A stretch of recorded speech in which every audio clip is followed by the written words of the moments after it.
All right, happy Monday to you guys. Welcome back to House of Prep. My name is Jerry. I hope you guys are having a great start to a new week. It's approaching just about lunchtime here. I live just outside Nashville here in Tennessee. If you had followed me any of this weekend, you had saw that I had a little vacation that we took. And when we got back from the vacation, my wife had showed that she captured a photo moment, and I put that as my thumbnail. Now, I described that as an epic fail, and if you'd like to go ahead and try to guess just by what you can see without me telling you from the picture, hey, go ahead and throw out a guess or two and see if maybe you might get it. You can put it in the comments. That'd be fun. But I'm going to go into that. And that epic fail, look, I'm not joking, okay? It was a big fail, and we're going to talk about that. Yeah, if you watched my live stream Friday night, I tried to do it holding the camera. There were some technical difficulties and such, but the area was beautiful. And like I said, I apologize for the craziness of it, but I didn't want to miss a Friday night. So this coming Friday night, I'll be back at home. I'll be right here at the House of Prep headquarters, right? So we'll be doing that. And don't forget about our big Thursday video. So start keeping an eye out. Give us some updates on Thursday. So real quick, while I was also on this weekend vacation, there's little things that I was doing and things that would happen that would also remind me of preps and things that, man, that's a good reminder. And one thing we were doing was moving some firewood, making a campfire at night, but we were moving some fire. It was raining, and we wanted to put some under the shelter to keep it dry. That's what you're supposed to do, right? You want to keep all your firewood dry, especially in a survival situation. Well, like a lot of times, you end up getting a splinter in your hand somewhere. And luckily, it wasn't very deep. It wasn't a very large splinter. But it made me remember to always keep some tweezers on hand, okay, in your med kits. Sometimes we talk about a lot of other things. A lot of the larger items, maybe things that might be deemed more important, right? But when you get a splinter, having a good set of tweezers and then also a decent size safety pin. This safety pin I have had just on the outside of one of my backpacks for years. So when there's times that I'm like, man, where's the safety pin? I need a safety pin. Well, my hiking backpack, I've got a safety pin attached to the outside of the backpack, and it's always handy. And when you're trying to get in, if you've got a deep splinter or something that's down lodged in your skin, you don't want to be pulling out your commando knife, saying, here, I'll just dig it out with my commando knife, and you leave this glacier hole, right? Can't say maybe I haven't done that. Maybe I've done it, maybe I haven't. That's for another time. But that's like you're trying to swat a fly with a sledgehammer, right? Yeah, the sledgehammer, it'll get the job done. It'll take care of that fly, but you're going to have a lot of collateral damage, right? So you get the proper tool for the job. A fly swatter works just as good, and you're not going to have a big cleanup or possible injuries than trying to use a sledgehammer to remove a fly, okay? So that's my theory behind a tool to get a splinter out of your skin. Also, what's important to have is some kind of a lighter or something where you can have some flame because, whenever you've used these or when they're stored, sometimes you want to disinfect these bad boys. And the fast, easy way is put it in that blue flame and you'll kill anything that might be on that needle. That's for like in a pinch, right? Now, if you have alcohol wipes and things like that, that's cool. But if you're just wanting a quick, just pop a lighter, light that, hold it on there for a few seconds. Now be careful because it will get hot. Been there, done that. So, but it's a good, quick, easy way just to disinfect it. So yeah, let's talk about that photo here, okay? So looking at that photo, you see I'm down, I'm looks like I'm scavenging, I'm doing something. I was actually, when we first got on Friday night to Spencer, Tennessee, it's where we got this, the Airbnb. I noticed in the back of the property, everything's gorgeous. It was in this huge ravine with the mountains in the background and just vegetation and stuff everywhere. Well, right on the border, past the back line before it started really dipping down into the ravine. And you can see it on the pic. They're still red, but some were blackberries, were the ones that have turned. So there was all kinds of the wild blackberries everywhere. So I was like, well, let me go get some. I wanted to get some for my wife. She saw them and I wanted to get a handful. So I was down there, and just like you saw in the picture. And again, now I forgot that she took a picture of this. So at the time, it didn't mean a whole lot to me. You know, I just was getting some blackberries and, you know, gave them to my wife. And she said they weren't quite as sweet yet. They still needed a little more time. But it was fun. You know, again, it's just that kind of like you just think of like what it would be like to scavenge, right? What it would be like if, you know, you had to start hunting for food and foraging for food. And it's just neat that you could find things like that right there in the wild. So went on our business. I did the Friday Night Live, right? Friday Night Live. Now, I'm trying to figure out how the best way to tie this all in. So Friday Night Live was finished and everything was done.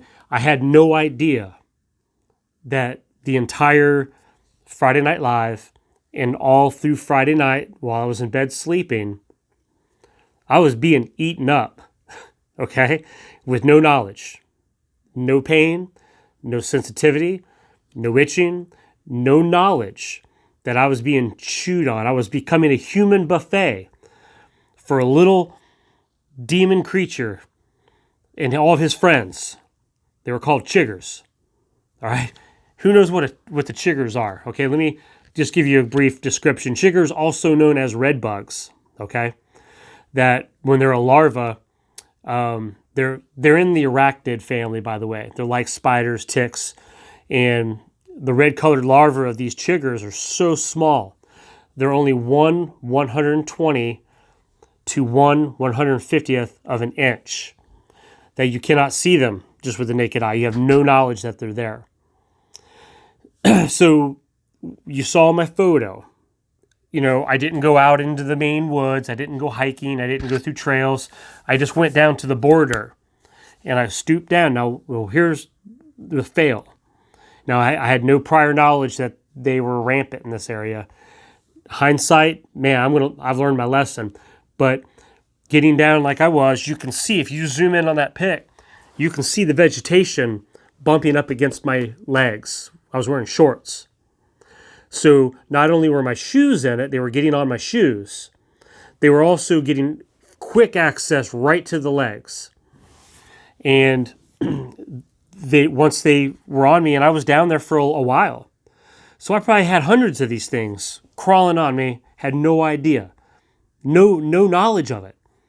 And they say that it could take hours before the first remnants of the welts that come in. There's what they do is they, against what the old popular belief was, that they do not dig into your skin and bury themselves. They don't. What they do is they bite, and they produce this like kind of like a digestive saliva on it, where it breaks down your skin and it liquefies it so they can eat it. Well, then they move on and they bite again, and then they bite again, and then they bite again. And so they'll keep on biting until I've removed them or until they've gotten to their fill. And then after a few days, they would fall off on their own. Now, by taking a shower and, with lots of soap, it removes them. But again, I did not know I had them until I woke up on Saturday morning. And I went to take the shower, and all up my legs and all the way from my feet to my waist, they had plenty of time. Plenty of hours to go at me. And I now see these red welts. Now, at the time, they don't itch right away. They hadn't been itching. But as the day wore on Saturday, the fire and the draw to scratch these welts just become uncontrollable. And trying to sleep that Saturday night was unbearable. I got maybe put together 1 hour. And that's not even an exaggeration. Just a constant fire and a scratching, itchy sensation from all these welts that they've been removed. The damage has been done. They got me, okay? Epic fail. Now, I'm trying to not make this a super long video, but I'm just trying to let you know the sincerity. If you've never been eaten up. Now, I've probably been bit once or twice by chiggers, right? Maybe a few like mosquito bites, you just deal with them and move on. But if you've been infested, if you've gotten hit hard, okay, look, it was like I created a gateway for these guys. And they're like, all aboard, let's go. Like troops jumping on my legs and things. And I had no knowledge of it. And they like warp speed took over. It's amazing how fast they move. But I tried all kinds of things. People had prescription itch cream for things that they let me borrow, and I tried over-the-counter stuff. And look, none of it'll maybe work for about 10 minutes. You put it on, you cake it on, you rub it in. You try everything. For 10 minutes, man, you're good. But right after 10, 15 minutes, you're right back at it. It did nothing. It did nothing to stop. It doesn't matter what you use. Even the almighty Neosporin that just cures everything, right? Your arm falls off. I had to show some Neosporin on it. No, nothing. Not even Neosporin can do it. And that's what I want to tell you. You need to have some of these, I'm getting ready to show you, in your preps. Super inexpensive.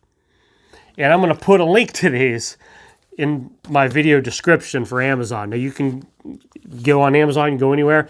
After the fact, I found they have a 3-pack of these for 3 different sizes for a very reasonable price.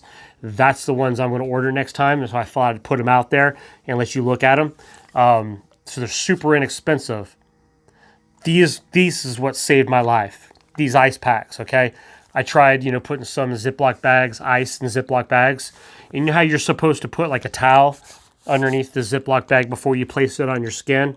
No, forget that. No. I'm placing that ice pack, pure ice, just with nothing but a thin piece of plastic, and I'm laying it right on my legs and just laying them right on there, right on the skin. And you're like, oh, Jerry, that's not good for your skin. Hey, I understand. But when you're in that much discomfort and you're in that much pain and itching sensation that you just want to dig your claws into your legs, those ice packs were the only real relief that I would have gotten. Even last night, I struggled. I think I got 3 hours sleep last night. So after this video, I'm probably going to go take a nap. I'm not going to lie to you. But ice. So that led me to believe, okay, we're in a grid down situation. Okay, what happens in life? You're in a grid down situation. We're in an shtf. You can't go to the store. No, the stores are open or they've been looted or whatever, supplies are minimal. Do you want at that time to go forage out somewhere and end up getting like I did, infested with chiggers? Look, don't be like Jerry. Okay, I would probably put that as my title. Don't be like Jerry. Do not, especially in a scenario like that, where I at least could still have air conditioning. I could still get ice. I could still have a freezer to put stuff in. Having whatever you can stocked up ahead of time can be a lifesaver for you, just from the sheer discomfort that you're going to deal with if you don't have those things. I couldn't imagine not having ice. I couldn't imagine it. I couldn't imagine at least having some sort of temporary relief with creams and ointments and alcohol stuff and all these things that you can place to try to help take away. So I couldn't imagine if I didn't have it. So now's the time to stock up on these things, guys. Something as simple as this. Look, these can be used for headaches, muscle aches, a sprain. Having this and having ice. Now, look, if you have a generator and you're able to keep your freezer, make sure that at some point, if you know that something's coming, get ice. I used to do that in Florida when the hurricanes would come. You don't understand the value of ice. We would fill coolers with ice when we knew a hurricane was coming, because if you lose power for a week and it's 100 degrees with 100% humidity and the air is not blowing and you have no air conditioning, ice is probably one of the most valuable commodities you can have for that 1 week before it all melts away, right? So just as a thought, that's just something I wanted to share that with you, because that could be a scenario you haven't crossed yet. And now's the time to get ready for something like that. Maybe it's one of your children. Maybe it's one of your grandchildren. They come over and they get into a nest of something or this and that, and you're like, well, wow, I don't really have a lot here at the house. Now's the time to research that stuff. So I hope you guys are having a great rest of the day, and I hope that maybe by me sharing my little testimony story, remember I've told you, I'm not allowed to leave town. Without fail, anytime I go on vacation or I leave town, something happens. Those of you who've been watching me a long time, you know that. And I say it, look, I try. I try to not get into mischief. I try not to let stuff happen to me, but it never fails. So, hey, all you can do now is laugh about it, okay? Try to find a positive spin about stuff. So, but I appreciate you guys. It's always encouraging enjoyable for me to come on and talk to you guys for a few minutes. So I hope you guys have a great rest of the Monday and have a great kickoff start to the week, and I'll catch you guys later.